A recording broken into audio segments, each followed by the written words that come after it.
Hey guys, I'm Charlie from Cake, and today I'll be telling you a little bit about the key differences between an ESOP and an ESS. Now, to make things really confusing, sometimes the term ESS can be used to cover both employee share schemes and ESOPs.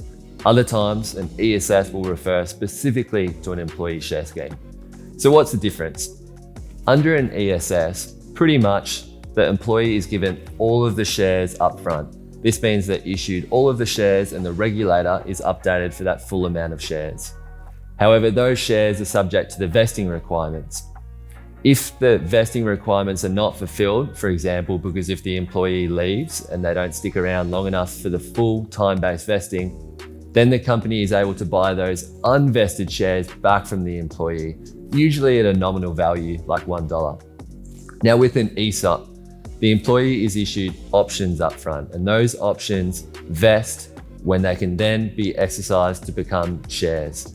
They can only convert the options to shares once they have vested. And quite often in practice, employees won't convert those options to shares until there's some real reason to do so anyway, like an exit event occurring or the company said it will buy those shares back from the employee.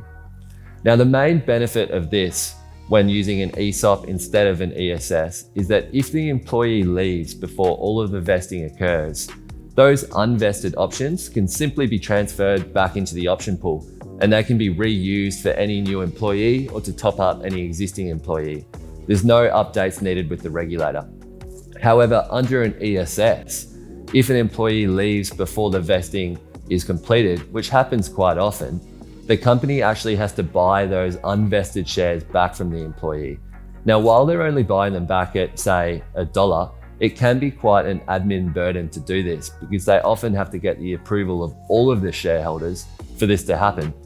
They then have to update the regulator, and there's a few documents going back and forth.